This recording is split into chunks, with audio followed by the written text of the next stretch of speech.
Welcome, everybody, to the Into the Impossible podcast. I'm Brian Keating, your lately very fearful host. Usually not quite this fearful, but during pandemic times, we've created a pandemic podcast series, bringing together the world's most brilliant authors, thinkers, scholars, scientists, and poets, and all sorts of people that I'm interested in, just to be perfectly candid. And I hope that you out there on the internet are, and by the amazing reaction we're having, it's going quite well. Today is a real treat. Just reached out to you, Sasha Sagan, a couple weeks ago. Would you please do me the honor of coming on the Into the Impossible podcast? And you said yes. Here she I said am. yes. Here I am. It's great to connect with you. I want to thank you for coming on the podcast. I want to talk a little bit about your wonderful book, but more spend time talking about your philosophy and your story, which I think is so unique and so meaningful. Of course, your book is called For Creatures Such as We, Small Creatures Such as We. And if you needed any inspiration from authority figures to read this book, you should go no further than looking at the cover, quote from Bill Nye, our favorite science guy. He said, "Read her work. You'll have a deeper appreciation for your every step, every bite, and every breath." And the famous self-declared militant atheist, and we're going to talk about that because I think of you as a militant centrist. You're Thank you. I like that. Yeah, you're incredibly parsimonious. Sorry, you're not parsimonious, but you're incredibly conciliatory. Conciliance. You strike conciliance is what I'm trying to say, and I love that. But the militant atheist, the author of The God Delusion and other things, he wrote, she's Carl Sagan's daughter, and it shows. A charming book, ringing with the joy of existence. And the only thing I'd add to the great Richard's quote there is that you're also Druyan's daughter. And Yes. And I think you somehow managed to kind of channel both of them.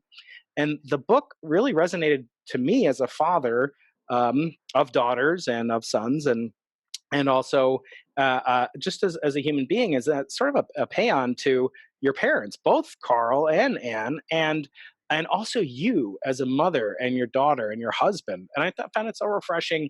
It truly is charming. And, I think on The Simpsons once there was a quote about a book that it's unputdownable, that Homer called the book unputdownable. So I think if Homer gets to the next blurb, he would probably say that. So first of all, I want to say to get a blurb from Homer. I mean, if fingers crossed. Yeah, and Marge too. We can't leave Marge out. No. So I want to first take this opportunity to wish you an early happy Mother's Day. We're recording this a couple days before Mother's Day 2020, and I bet it's going to be a Mother's Day unlike any other for all of us, for all the mothers and wives and grandmothers out there in the world. And I wanted to talk about the way that the book struck me after we get into a description of the cover. Unlike the advice that's normally offered, I judge all books by their covers. And yes, it's forbidden, and yet it's so hard not to do. So walk us through the cover. We're going to have graphics for the YouTube watchers. For small creatures such as we, rituals for finding meaning in our unlikely world. So you'll have to check out the YouTube videos to see what the cover actually looks like. But Sasha, can you walk us through the cover design and where the title and subtitle came from? Well, first of all, thank you so much for having me, Brian. I'm delighted to be with you in this strange new world where it's all virtual. The title of the book comes from a line in Contact, which was the only work of fiction that my dad ever published. He and my mom together wrote dozens of books and essays, and the original Cosmos television show together, which he hosted. But they had this idea for a work of fiction, a first contact story. And originally they wanted it to be a movie, but it took a long time for that particular movie to get made. And in the meantime, they wrote it as a novel. And the line that the title of my book comes from, my mother actually wrote. They collaborated on everything. And this was something that she had brought to the story. And it's the rest of the line is, for small creatures such as we, the vastness is bearable only through love. And for those of us who are secular and those of us who have to go through this kind of existential crisis of we're tiny in this gigantic universe and we don't know if there's anything else out there, or if there's anything after we die, or all these deep philosophical questions where we sort of have to hold space for ambiguity. The other side of that crisis to me is, well, what do we have? We have one another right here, right now. And I think especially during this very strange time we're in, it feels so clear, the longing to be together with those that you miss, the longing to have those feelings of togetherness, and the closeness you feel if you're lucky enough to be quarantined with some people you love, the gratitude that you have to be with them. I think it just has become so much crystal clear, at least to me, in this time. And so that's where the title of the book came from. And the subtitle, we went back and forth, the publishers and the marketing people and my editor, and we went back and forth so many times because it sort of is a strange combination of genres, this book. I mean, there are elements that are memoir, and there are elements that are sort of social history, although I'm not a historian. I just dream of being one. And there are elements that are sort of almost in the prescriptive, like, I don't want to say like how to, but the idea of this is something you could do at home, or this is something you could adapt in your own way. And so we really went through a lot of different incarnations to figure out a subtitle that worked. And in different, so when in the UK and Australia and New Zealand, where I have a different publisher, the title is the same, but the subtitle is different, which I thought was very interesting. Yeah. But yeah, it's really sort of a exploration of how we keep time, and how we celebrate, and how we mourn, and how we process change with or without a particular theism. Yeah. I just can't resist just a call back to one of our more recent episodes with the author Sarah Scoles, who wrote the biography of Jill Tarter, who, of course, was a loose inspiration, as I understand it, for your father and mother in the book Contact. And actually, Sarah's current book is called They Are Already Here, about UFO sightings. And her previous book was about SETI. So I asked her if her next book is about Yetis. Loch Ness Monster, what have you, but she's tight-lipped on that. But in any event, she did write Making Contact, where the callback is to, of course, the name of that book, which is the origin of at least the main masthead title of this book. So it's nice to make that connection, and folks should check out those interviews with Jill Tarter's biographer, Sarah Scoles, on the Into the Impossible back catalog. And so the book, the essence of ritual really does kind of speak to me, as many of my listeners know. I'm a practicing Jew. I'm not an Orthodox Jew. I like to say that for the benefit of Orthodox Jews, so that they don't get into too much trouble. But I do want to first start asking a little bit about some of the connections, the influence of Judaism on your life. Obviously, you're secular, but you're not, as I say, militantly so. And one of the things, or militantly atheist for sure. And certainly you've developed so many rituals in your life that are new, novel ones, from the welcoming of your daughter, continuing a one-generation-old tradition into the second generation.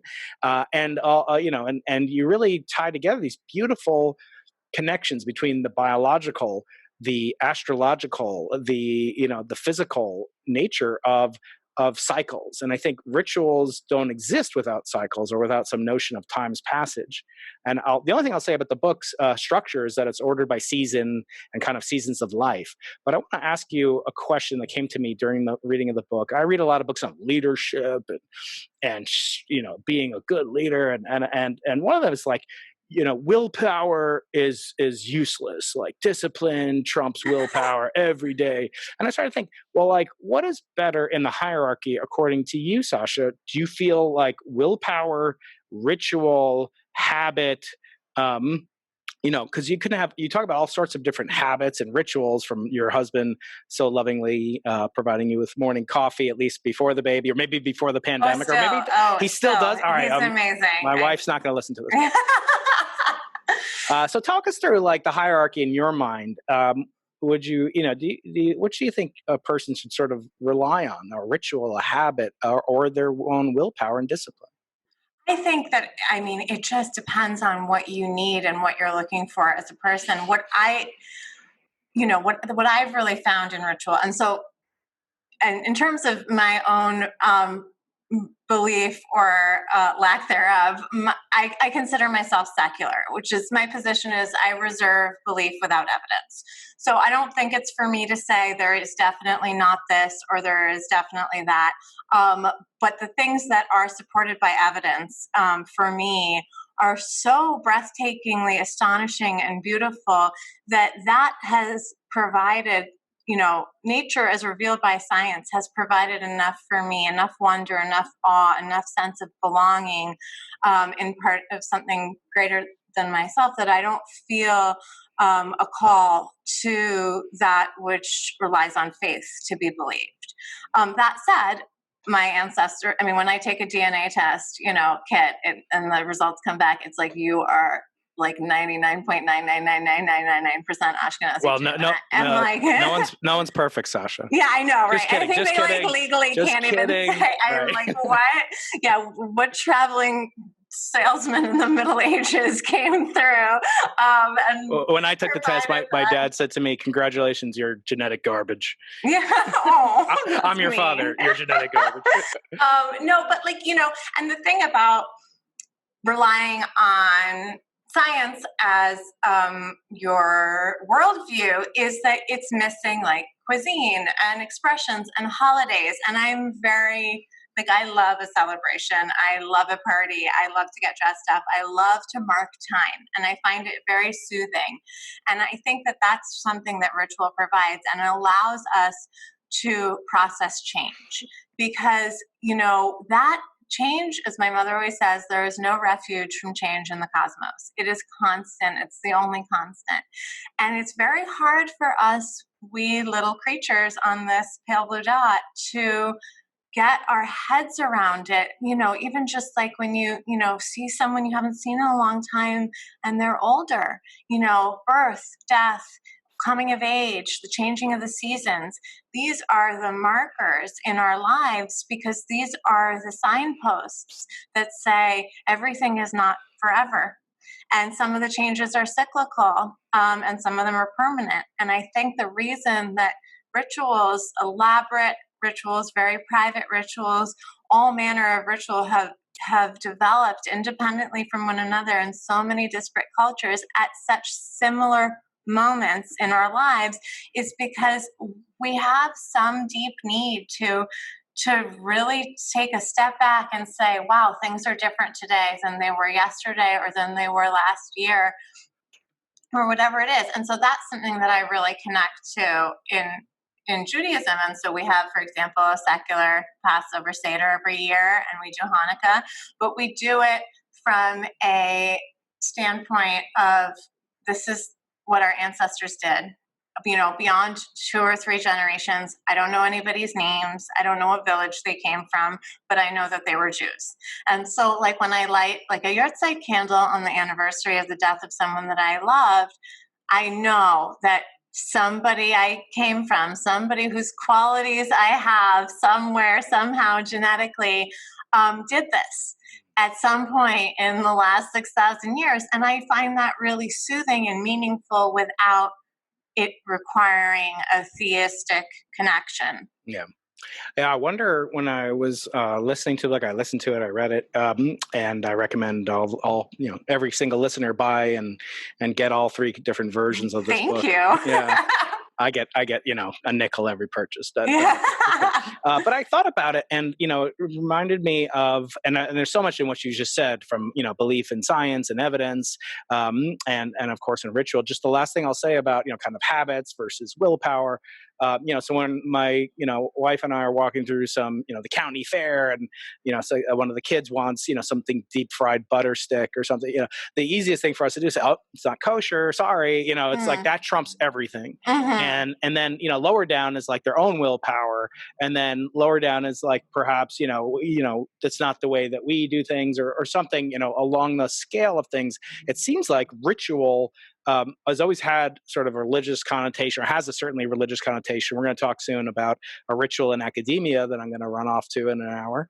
But when people think about rituals, especially with marking time, there is this connotation of, as Aristotle said, you are what you repeatedly do, and that notion of time that's imprinted so deeply throughout your book and throughout what gives you meaning. I wonder,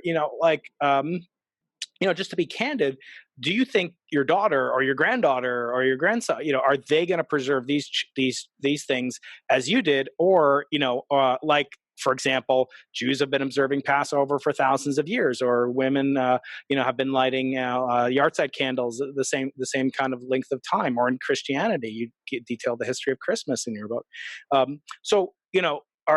Does it trouble you that, in a generation, this ritual that was important to you won't be important to your daughter, because, she might not have the exact life trajectory. And of course, we want our kids to be their own unique individual people. Yeah, my first instinct, we'll see, she's not yet 3, but my first instinct is like, well, that's none of my business. You know what I mean? Like, what she chooses and what she believes and what she does, I can only present her with my particulars, and my husband can do the same, and our other friends and family can do the same. But I think the thing that's so, for me, reassuring in a strange way is that no matter how devout you are, no matter how seriously you take tradition, they change over the eons, and they have to mutate in order to survive. And no matter how deeply held your belief is, or your ritual is, or whatever you're doing over the course of human history, it's but a blink of an eye. The most traditional, the most old school, the most orthodox, in the small O or a large O, it's new.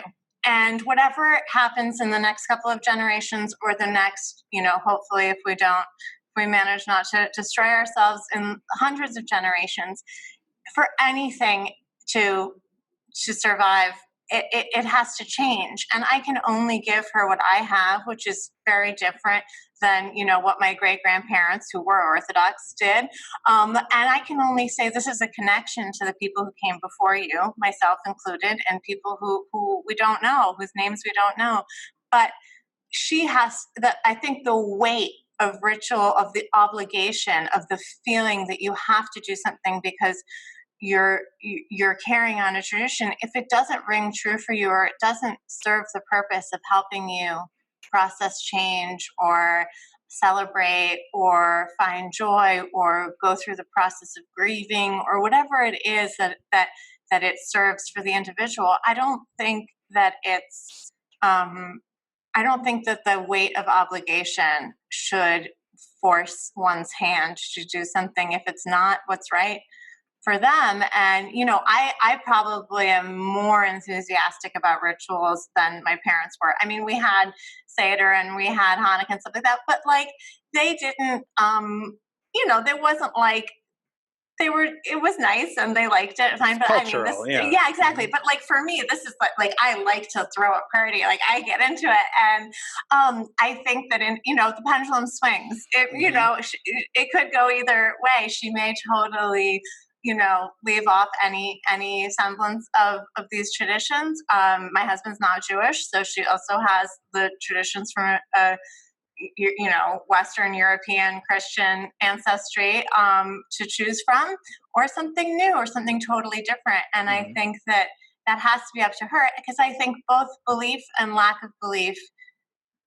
they can't be forced. It cannot come from a place of like you said, militants. It has to be what rings true for the individual. And it really brings me, I have to say, to the conversation between my grandfather and my great grandfather, who was Orthodox, and I write about this in the book. And my grandfather, his parents, he was born in New York, but his parents came from Eastern Europe, and they believed very, very deeply. And he went off to college and, got all cosmopolitan and secular, as one does.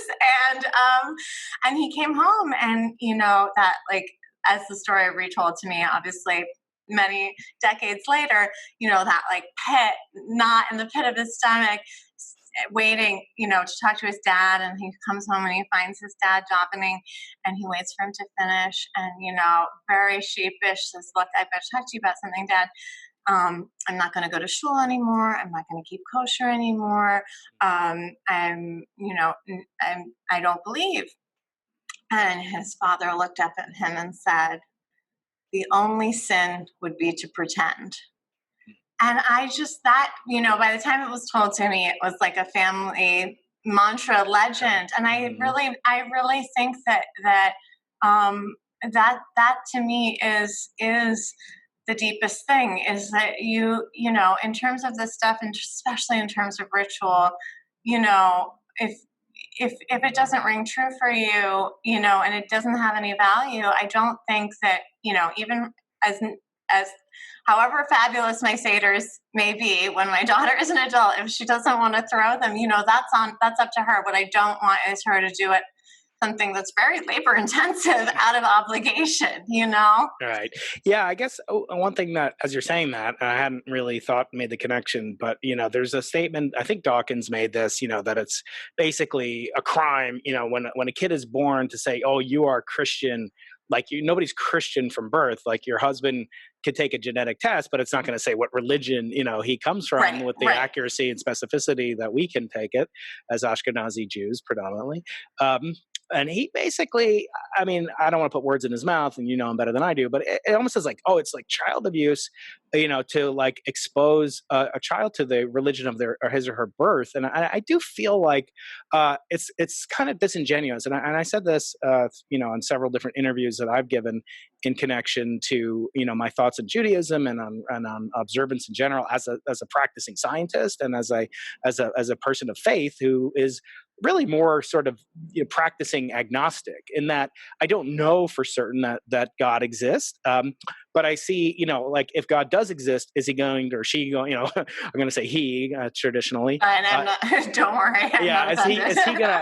Is he going to say, "Oh, you kept kosher? Like, how dare you?" Basically, and that there is sort of a hierarchy in terms of religions. Not that, one is better than the other, but there's something about monotheism versus non-monotheism. And most of your book is concerned with monotheistic religions. And I just wonder, when you think about these rituals that are observed, is there not, a class distinction between a monotheistic faith and kind of a polytheistic or pantheistic or even pagan, and not to mean like, heathens, but paganistic in terms of nature worship? We see a lot of movement nowadays towards, I don't want to say worship of the earth, but really that Mother Nature is sort of, this Gaia and so forth. Whether or not people actually, I mean, they do have rituals, right? There are rituals where we celebrate the earth, and there's good aspects of that as well. But what is your take on just the main distinction that I think Judaism came and did away with, which is monotheism versus polytheism, let's say? I mean, I don't really make a distinction between between specific beliefs. To me, in my mind, there's two camps. There's belief that comes from evidence, and that can stand up to scrutiny, that doesn't rely on faith. And there's belief that relies on faith and your own experience. And I don't think, whether you have one God or a lot of gods, or it's sort of abstract, I think that there are certain gray areas in terms of, what is a philosophy versus a religion, in that, like, Shintoism in Japan has sort of elements of a philosophical connection to the earth and to nature, and it has religious elements too, but it sort of doesn't, it at least from a Western perspective, it seems to bridge two different areas, the two different areas of a religion and a philosophy. I think you see that from time to time. But I think that, and if you go back far enough, this idea of science versus religion, that didn't exist until there were questions that could be answered by science, that the answer became in direct conflict with the religious doctrine. And I mean, heliocentrism, which comes to mind. And I think that for most of human history, the more deeply we understood nature, really understood it, really understood the patterns, the phases of the moon, the changing of the seasons, the equinoxes and the solstices, the closer we were to our god or gods, whether they were literal or metaphorical, singular or plural. And I think that this idea that those concepts are in conflict is relatively new. But no, I don't. I mean, I'm really, and a lot of the book is concerned with monotheism, as you mentioned, but a lot of it actually is about ancient Greek culture, and which is of course polytheistic, and other as I mentioned, like Shintoism really fascinates me because it has this connection to nature that's so respectful and celebratory. And I think that is something that sometimes we lose, especially with monotheism. Not always, but sometimes. Right. So now I want to turn maybe a little bit to the portion of the book that speaks to me as a former teacher, along with Pulitzer Prize winning poet Ray Armantrout. We taught a class called Poetry for Physicists. So not the not the normal class that you're used to hearing.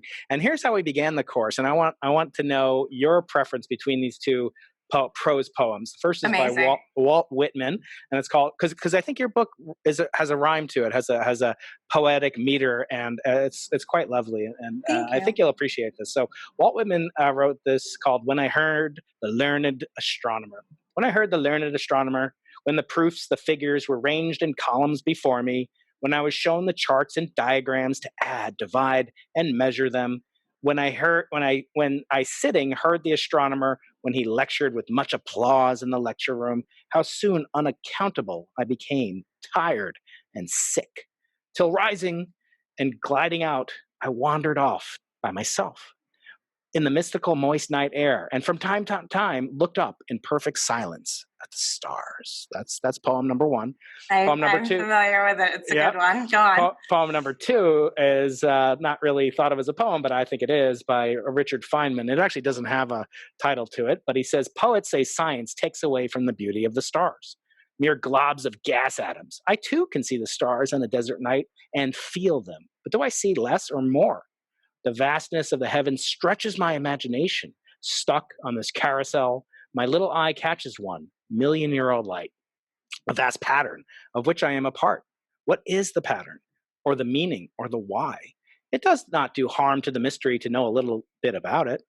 For far more marvelous is the truth than any of the artists of the past imagined it. Why do the poets of the present not speak of it? What men are poets who can speak of Jupiter if he were a man, but if he is an immense spinning sphere of methane and ammonia, must be silent?" So I think I know which one you might prefer, but I'd like to hear from you. I don't know. Have you ever heard the Feynman? Yes. And I have to say I love Walt Whitman, but I'm with Feynman on this one for sure. I figured you might be. Yeah. So can you talk about it? Yeah. I mean, so this is my position is, and sometimes it's, it's not always it's the delivery. So often when we communicate the grandeur of the universe and our deep understanding of the beauty of nature, we don't have the passion that you see sometimes. I mean, the first version of this that comes to mind is like a great preacher. Like that enthusiasm, that thrill, that joy gets lost sometimes. I think that this is the connection between those two, between that spine-chilling thrill and the true nature as revealed by science, as well as we can get our little minds around it at this point in our species history, connecting those two things. I think it's one of the things that both my parents my father was and my mom is so gifted at. And I think that when we think that we lose something in clarity, in specificity, when we think of it as less magical, less beautiful when we understand something deeply. I think that we rob ourselves of even greater understanding and even deeper sense of connectedness and, awe. But it's really difficult to present. Sometimes, I often say facts get maligned as cold and hard. We have this idea that, when you just look at, the cold, hard facts, right? We have this idea that information is unromantic, that it's not beautiful, that it's not stirring. And I think that that's really shortchanges us. And, mysteries are wonderful, but we like mysteries as, when we get to find out the ending, when we get to find out what happens, and I think that curiosity, I think, there's so much that we've come to understand even over the last few centuries that is so much more astonishing, in my opinion, than we could have ever imagined. But when we take a step back from it and actually look at it, it's very different than the things that we sort of become accustomed to understanding. I write about this, like the idea that food grows out of the ground because of water and sunshine, and you put it in your mouth and you absorb the nutrients and you live on. Even something as simple as that, I think because we learn it when we're very small children, and we learn it, often from people who are sort of blasé about it, we lose that sort of astonishment about it. But if you were coming, I don't know, from another planet or something, and everything was completely new, every little element of human life, reproduction, genetics, and not to mention, astronomy and evolution are so beautiful and stirring and poetic if we just talk about it in that way and sort of emphasize the parts that are so magnificent. Mm-hmm. Yeah, you really hit on a bunch of themes there. I want to unpack. One of them is related to a guest that we had on just this week in honor of his book, Mario Livio. He wrote a book called Galileo and the Science Deniers that's out now. But his previous book was called Why? What Makes Us Curious? And in that book, he and I spoke about this. If you sit down with your daughter and she asks you about gravity, and you start, at the inverse square law and the geometric metrics, and she's going to lose interest pretty quickly. But in his mind, he says, no, teach about the dinosaurs. What kid is not interested in dinosaurs? Right. And you mentioned they go through this in the book, going to the Natural History Museum right. With your dad as a child. So say to them, say to her or any child in your life, this dinosaur is not here because of something called gravity and something called an asteroid, and the asteroid was attracted to the Earth by gravitational forces, and then you tie it into what they're naturally thirsty for. There's a quote in the Talmud that you should teach a child according to their ways. And what aspect of a child is not more kind of delicious and wonderful than their curiosity? Totally agree with that. Yeah. And you bring this up in your book so delightfully. You talk about the theme of the book that runs through. Again, I'm not going to give it away. I want everyone to buy 6 copies. Now it's inflation. Now we're up to 6 copies. But I want people to buy. But the book goes through the seasons, and you talk about the reason for the season is because of the axial tilt of the Earth, and how fascinating that is that we have Passover, if you're religious, or Easter in the spring, because of this 23.5-degree tilt that the Earth has in relative tilt with respect to its orbital plane.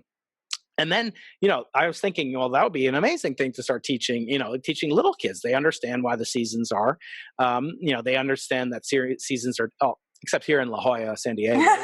We have yes. Yeah, we have pretty easy, seasons here. It goes from, 68 to 72, and that we call a hot day. Yeah.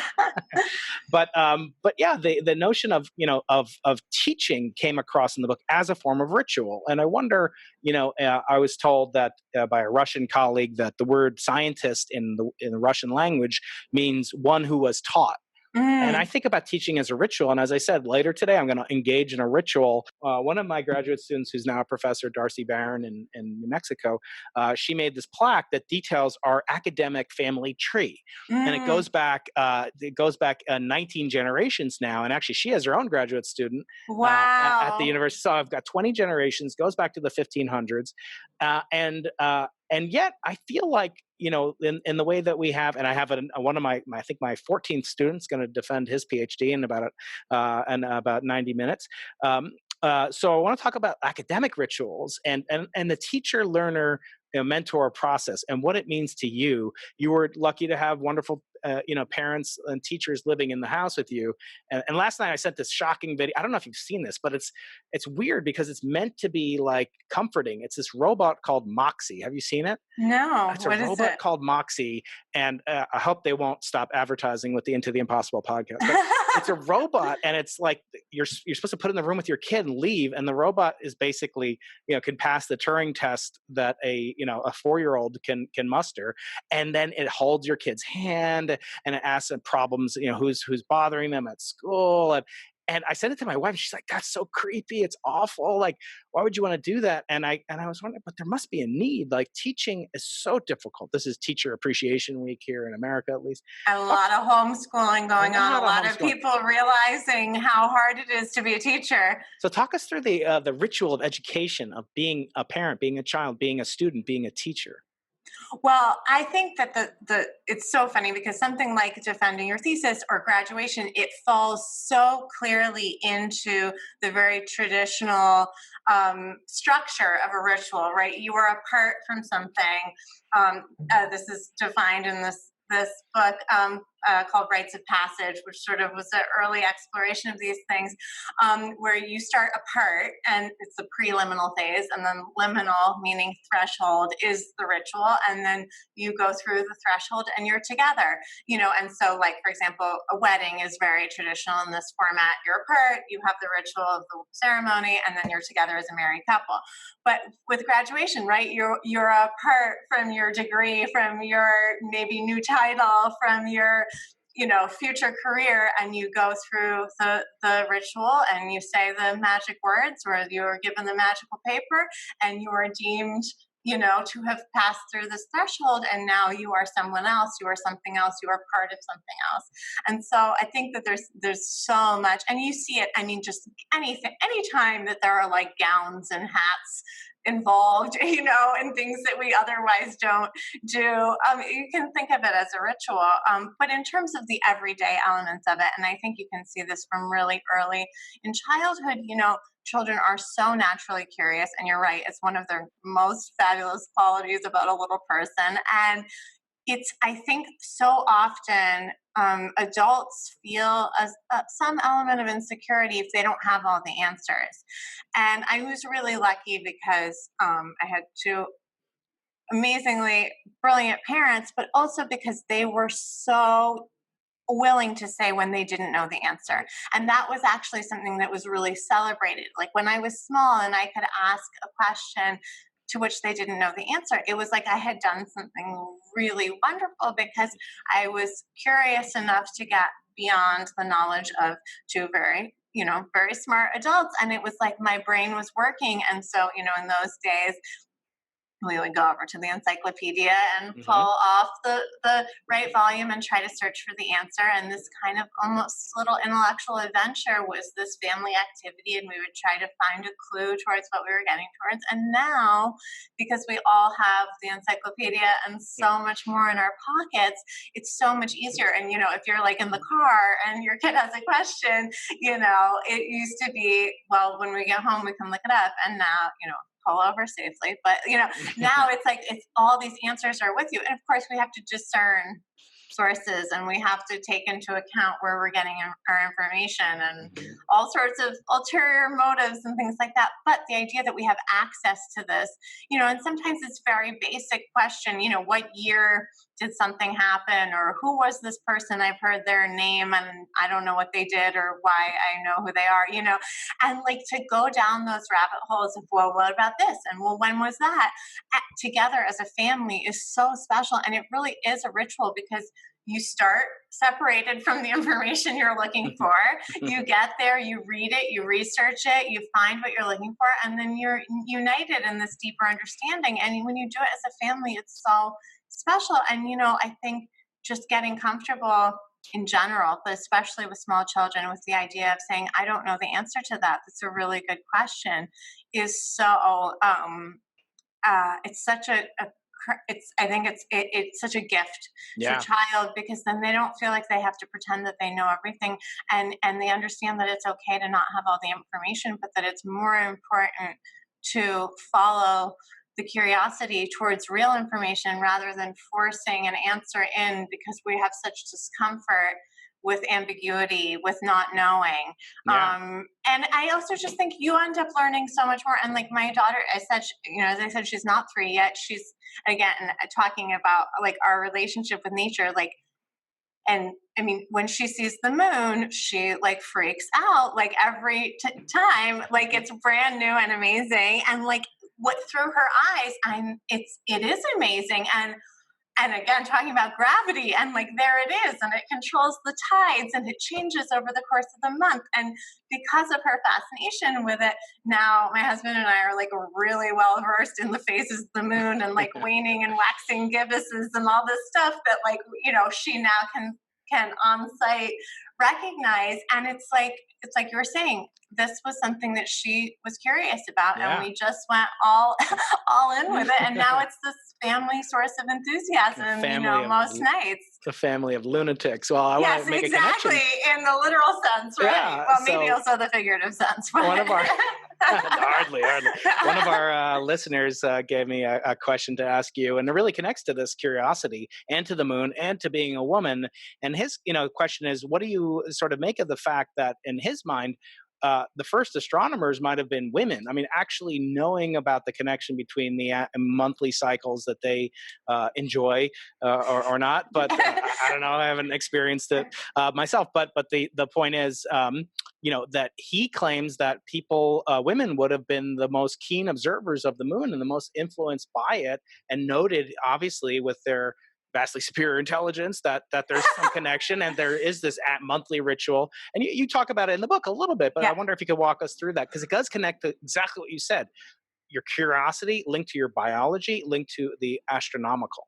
Right. And so it's fascinating, because I always thought that there was scientific evidence that supported why the menstrual cycle was on the same-ish, depending on the person, schedule as the cycles of the moon. And when I went to research it for the book, I was astonished that there's no hard evidence that of a connection, which isn't to say that there isn't a connection. We just haven't proven it yet, so we have to sort of sit in the ambiguity about it. But the thing that is so astonishing to me and connects to this is how many disparate cultures made their moon deities goddesses, female, and that connection and that sense of this personification of these inanimate objects, which is, and in some cases in nature, animate objects too, but this personification and this idea that there's a story to tell that connects to us and also is a reflection. It's so often a mirror of our needs and wants and fears and experiences. And you see that in so many different cultures around the world, and it's so interesting. But I think, in any society certainly pre-electricity, but pre-domestication of fire, the moon has got to be a central figure for anybody who has to get up in the night to pee or do anything. When, you think about how much more of an influence the difference between a full moon and a new moon was when there was no other light at night. I find that's really haunting, and it makes it so clear how important this rock, that orbits us was to our point of view for until very recently. Yeah, one other thing that I was talking about with my wife, this is sort of my speculation, but take it for what it's worth, that I believe that children, you ever notice that grandchildren, it said, have a special connection with their grandparents, and it's because they have a common enemy. Yes, right. But I actually think even the maternal grandmother is sort of privileged in a sense. This will make my mom, she's the mother of 4 boys. She won't like to hear this, but actually the maternal grandmother is even more connected, because in a sense, your daughter, her Hebrew name's Haya, or her middle name's Haya. Yes, her middle name's Haya. Her name's Helena. Helena. Okay. Yeah. From the Greek scientific side, right? Right. So that when she was born, I believe that women are born with all the eggs that they're going to have. Yes. So that means that at one point, all the eggs that are inside of Helena were inside of your mother, right? So they are connected indelibly. Well, but they weren't in there for, it was, I think it's when you have to develop in the as a fetus before you're born, where all the eggs are, but the genetic information, I guess. Right. Well, the day you were born, you allegedly, right? You would have the egg that became her, right? Absolutely, so that means that egg was inside of you, which is inside of her. No, it's fascinating. Isn't and it like amazing? that feeling, also just like that, that connection of birth and also, as Mother's Day is coming up, and you just think about the unbroken chain back to the earliest humans and beyond of this relationship. And, it's not always the person who raises you. It's not always the person who you feel that connection to, but somewhere you grew inside of someone, and that chain going back is, I find, really moving. And again, one of those things that you learn when you're very small. The babies come from inside somebody's womb, and it's very easy to be sort of blasé about. But when you step back, it's one of the wildest things that is imaginable. The other thing I thought when I was reading it and when you talk about when she was born, and I think it's true, and this might be one of my many dunce-ly things to say, but I believe the belly button is the only thing on the human body that doesn't change size as you get older, because it's not determined by you; it's determined by the umbilical cord that went to your mother's placenta, right? Oh, interesting! So I've never heard that before. Yeah, so I always joke, your mom may have made you to my kids, but I made your belly button. Yes, because I'm the one who snipped it off. So another ritual, exactly, right? The idea of that, exactly. That's one of those things. I think that's something I'm really fascinated with too. Is all the things that we don't really call rituals or see as rituals that are a part of these big experiences and a part of daily life, that are really poetic in a way when you look at them, but we sort of are just like, oh yes, of course the dad has to be there to cut the cord or whatever. That's right. Yeah, they're the ones that are just pacing back and forth most of the time, trying not to faint. That's right. Yeah. Although I think modern men, my contemporaries and I are we're trying to step it up a little bit more, especially now. We're doing great. Yeah, we're doing our best. We're standing on the shoulders of giants, namely our wives and mothers. So I want to start wrapping up because I know you've got so many demands on your time, and I want to ask a little bit about again about your mom. Maybe we'll make this the Mother's Day edition of the Into the Impossible podcast. But the kinds of wisdom, I always say that science means knowledge in Latin. It doesn't mean wisdom. And I feel like, you certainly got this curiosity. Some of it was genetic. Some of it was, was epigenetic or learned by you and developed by you. But what kinds of lessons did they communicate with you? I mean, do you have these recordings? I know I say things like this, all the time. And it's just parroting back what my late father used to say to me.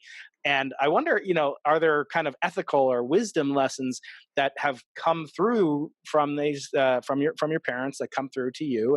And if that enabled you or guided you to take on, it's a huge production. I always say, people say, writing a book is as close to having a baby as a man can have. And I'm like, you're an idiot. Like, I'm sorry. Like, I was drinking like lattes most of the time when I was writing my book, but in the case of you coming from this, did you feel pressure? Did you feel an obligation? There's so many people that you meet, and you talk about it in the book, when people meet you, oh, you're Carl Sagan's daughter, and for you, it's the painful aspects, and they ask you how he is, or they ask you, something about like, well, you must be over that by now. What kind of pressure did you feel, if any, to keep up the Sagan name, obviously, and to keep these traditions of your mother and your father going in the artistic science adjacent? I think, they really instilled in me, I think it goes hand in hand with curiosity, but also just this idea of, trying to, as you're researching, just trying to get it right. If you make a mistake, admit it, do what you can to change it. I'm sure there are mistakes in the book. Anyone is more than welcome to find me and let me know. I would love to learn. I only found one. Okay. You have to tell me what it is at some point. Email me. Or tell me right now. It's fine. The only thing is, you talk about Yom Kippur, the things that you're supposed to do not on Yom supposed to Kippur, do. and then Oh. you're not supposed to do. And you say in Leviticus it says you're not supposed to drink, but it actually doesn't say that. It just says it says you shall afflict yourself. Actually, this is interesting. Let me ask you about this. Yeah. The actual quote is "you shall afflict yourself," and then the Pharisees, the rabbinical leaders of the early part of the Talmudic epoch, they decided affliction means that you don't eat or drink, but it's totally made up by them. Oh, It doesn't say okay. anywhere in the Torah in the Old Testament. Oh my goodness, that's fascinating. Thank you for telling me. And yet we all do it, right? We all fast, or we try to, right? Yeah. Or we don't. But anyway, so it's carried on through this ultra Orthodox sect, and without that, we wouldn't do this ritual that even the most reform, liberated or whatever, however you want to say it, Jews practice. And I wonder why that is. Why?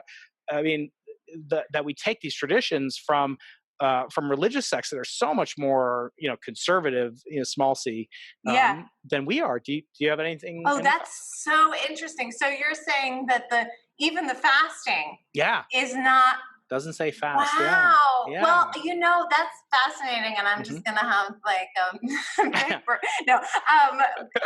next year I'm gonna have a million French fries. No, but I think that is really well. I think partly it's because, like myself, people don't look into what the original language is, and I think because fasting, I mean, that chapter talks a lot about fasting, and fasting is so such a clear way of saying I am giving something up, and it's such an overt ritual of you are experiencing this physically. It's not just going through the motions. You're really having this physical experience that I think people crave something like that. One day, or depending on different religions and different cultures, it's from sunrise to sundown for a month or whatever it is.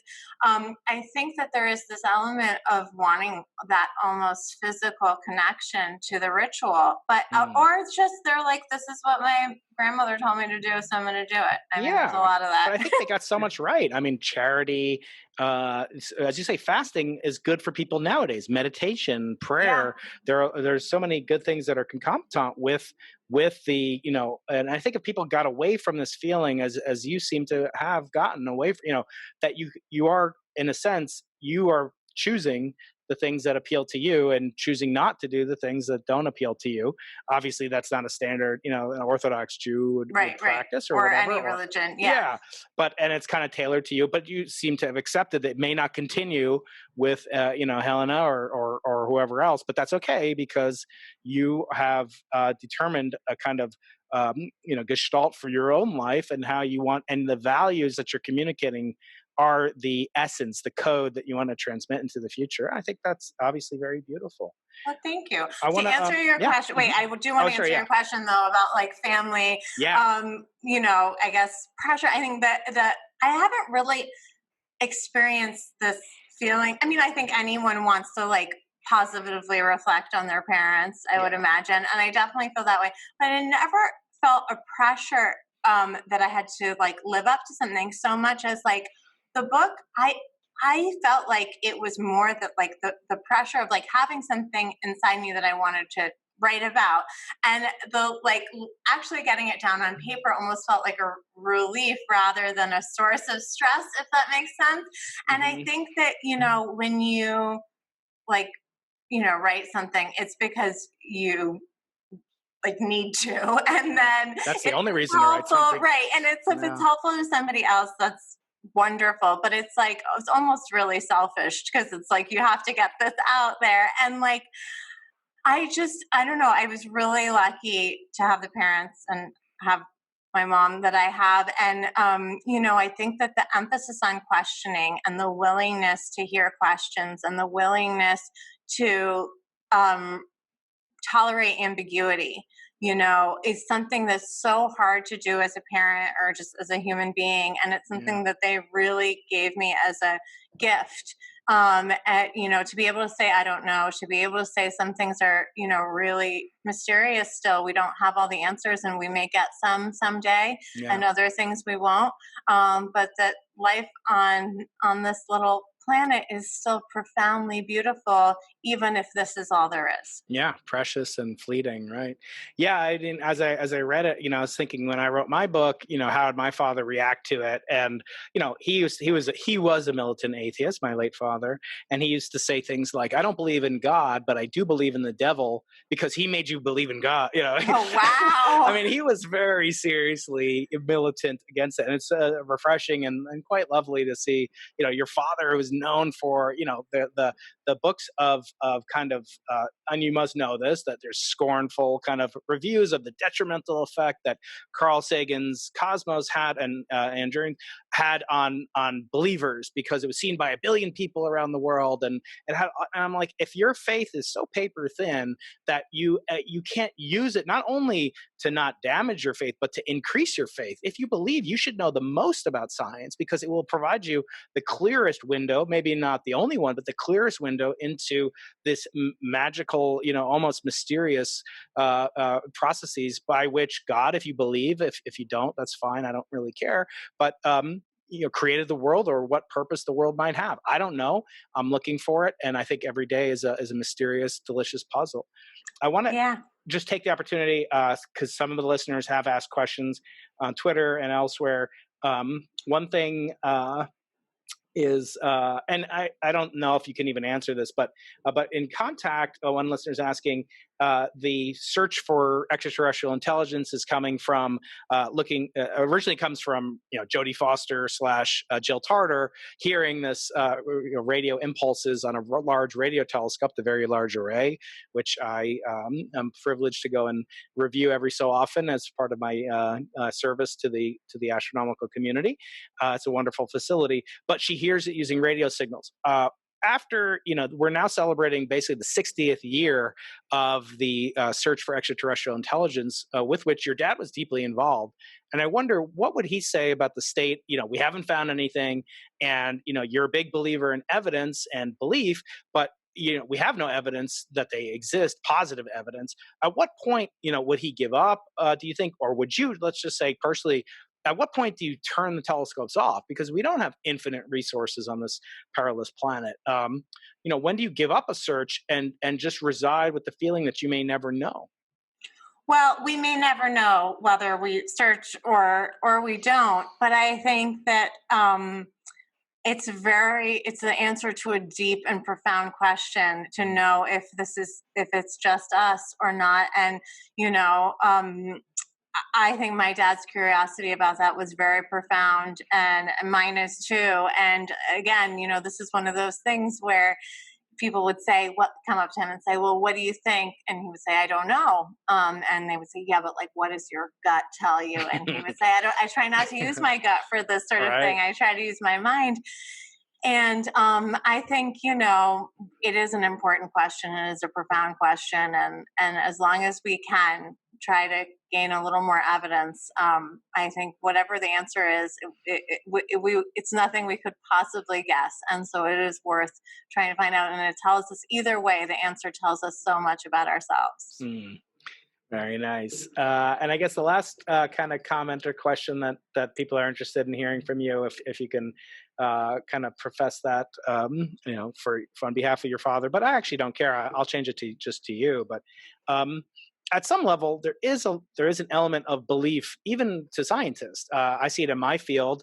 I did a video online about the multiverse versus faith in God, and which sort of what differences and similarities do they have, and all the comments that are negative are all about God is this terrible, and no scientist believes in things. They always have evidence, and I think for something like the multiverse, which may according to the brightest minds in science, don't just listen to me, may be unprovable because it posits the existence of a perhaps infinite number of other universes, similar to the search for extraterrestrial intelligence. There may be life that existed a billion years ago on a galaxy that's 30 million light years away. We'll never get in contact. We'll never receive evidence for it. So when you wrestle with that, how did your father, or do you reconcile that notion of just of anything that you have lack of evidence for? It doesn't mean evidence of lack, but it does as a human, instill, something nagging, I think. And God could be one of those things for someone who is a believer or maybe struggling with belief. I mean, scientists are human beings, Yeah. like Despite the everybody else. stereotypes, right? And yeah, exactly. And, of course, we all have experiences where we're invested in something. We want something to be true, or we want something to not be true. And that colors our approach and our view and our language around it. But I think that, there's a difference between positing a possibility, saying that this is how this could work, or here's some evidence that suggests it, and being open to scrutiny and being open to following the evidence wherever it leads. I think that there's a difference between that and making, to paraphrase my dad, making an extraordinary claim without having extraordinary evidence to support it. So, of course, imagination is central to any kind of exploration or understanding. We have to have some wild ideas to get to, I don't know, go to the moon, do anything that we've ever done, create an airplane, sail across an ocean. These require a very adventuresome imagination, Right. right? Otherwise, it can't be done. But I think that those endeavors only work when we follow the evidence and see where it leads, and see what can stand up to scrutiny, at what will actually float and what won't. Great. Okay, I want to finish up. Since you mentioned imagination, we are the Arthur C. Clarke Center for Human Imagination, and this is the Into the Impossible podcast. The words "into the impossible" derive from Sir Arthur C. Clarke's second law, which is that the only way to find out what is possible is to venture a little bit beyond into the impossible. And I want you to take out a telescope in your mind and look back at a 20-year-old Sasha, and give her some advice. What things did you once feel were perhaps impossible that you managed to do, and advise her, but that by venturing into the impossible, you were able to accomplish? Oh, it's such a good question. I think, the thing that I think surprises me most about that, or I would be most surprised by at 20 about myself at 37, is actually touching on what you were saying earlier about writing a book being like having a baby. I was a terrible procrastinator most of my life, certainly when I was 20 years old in college, waiting until the night before to start writing papers. And I started really writing my book right after my daughter was born. And I would have imagined that would not have been possible. But there was something about the urgency of knowing, like, I had to go relieve the babysitter in 3 hours. I better not sit and look at Instagram, which of course 20-year-old me would have been like, what's that? I got to actually put some words on this piece of paper. I think that idea that sometimes the most difficult work you have to do can be done more easily under a higher pressure situation than it can be when you have all the time in the world. I think that's what would most surprise me about my own life at that age. Well, I want to continue on that theme of books. The two questions I have are related to books, and actually a quote, very famous quote, from the 11th episode of the 1980s series Cosmos, called The Persistence of Memory. Your father, Carl Sagan, said, "What an astonishing thing a book is." What an astonishing thing a book is. It's a flat object made from a tree with flexible parts on which are imprinted lots of funny dark squiggles. But one glance at it and you're inside the mind of another person. Maybe somebody dead for thousands of years. Across the millennia, an author is speaking clearly and silently inside your head, directly to you. Writing is perhaps the greatest of human inventions, binding together people who never knew each other, citizens of distant epochs. Books break the shackles of time. A book is proof that humans are capable of working magic. Magic. First of all, I want to thank you for alerting me to the fact, which I didn't know, that magic comes from the word magi, which I never knew, which you've discovered and talk about for me. So thank you for that. But let's talk about books for a second. you wrote this book, and I do feel like books are sort of human created DNA, in that it really impels us to communicate not just our knowledge, because I think, Wikipedia, like you were saying before, it's Encyclopedia Britannica has a lot more facts and knowledge than I'll ever have, but it doesn't have any wisdom. And I wonder, what books mean to you, or do they have the same kind of resonance as with your father, in that it really does communicate from his mind to our minds? And do you wish that he had written his own autobiography? There is a biography of him, but not an autobiography. Those are all really good questions. Yeah, I mean, when I think about a book, I think about time travel. I really do. Yeah. And I think about the idea that you can, as he said, be inside the mind of someone, and whatever is written today, that can survive on longer than the lifespan of the writer, is really profound and moving. I think that there's something about that's really stirring, and something that probably would have seemed impossible to people who lived in a time before the written word. Sorry, in terms of him writing an autobiography, I mean, my mom and I have talked about this, and there are a few biographies of him. It's so hard. It's so hard to write your own life. It's so hard to have someone else write your life. That is a form of time travel that we have not yet mastered, whether it's your own words or someone else's, to really understand fully what the life of someone else was in a time when you were not present in a full picture is really hard. All we can really do is get little glimmers through individual stories and experiences and anecdotes, and I cherish the ones I have, the ones that he shared publicly, and the ones that I just got to hear at the dining room table of him, especially as a little boy in Bensonhurst in Brooklyn, playing handball and just, being like a kid. One of my most joyful things is imagining him as a little boy in the 1930s and 40s in New York. Definitely a time I'd like to travel to. Okay, last question just about books is, who would you choose if you could only give this to one person, or a group of people? Would it be to Orthodox Jews, devout Muslims, Christians, born-again Christians, or would it be to militant atheists, skeptics, so-called secular humanists? If you could only have one group read this book, who would it be for? I would like, if I had only one group. Oh, okay, No. Can I do a third option? You can, yeah, of course. Okay. It would be people who sort of identify as spiritual but not religious. Mm-hmm.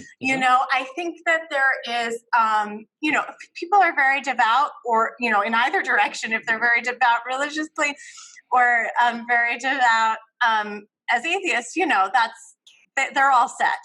The people who I really would be so delighted to have read my book are people who want that connection to nature, to the earth, to the stars, and don't feel it from religion, but are sort of vulnerable to be getting swept up in things like astrology or crystals or things like that are not supported by evidence, and maybe feel a little bit unsatisfied by that. But it feels like some of that thrilling, for lack of a better word, magic, spiritual sense of being part of the cosmos and part of the planet.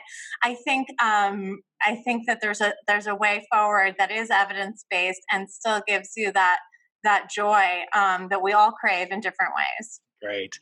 Well, this book, as it's been described, is a memoir. It's a guidebook for the perplexed, and where they fit in this great, vast, beautiful cosmos that she and her family are the first family of this cosmos. So, Sasha, I want to thank you so much.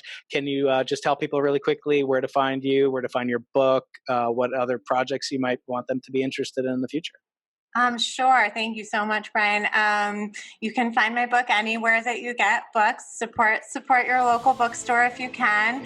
And you can find me on Instagram and Twitter at Sasha Sagan, and my website is sashasagan.com. And I look forward to hearing any questions and corrections anyone may have out That's there. a sign of an intellectually honest author. With that, I used to pay my my kids to find typos in the book. But that's good. Yeah, that's a good one. One of them found a typo in a Percy Jackson book, but we're having trouble tracking down the dollar from the author of the Percy Jackson book.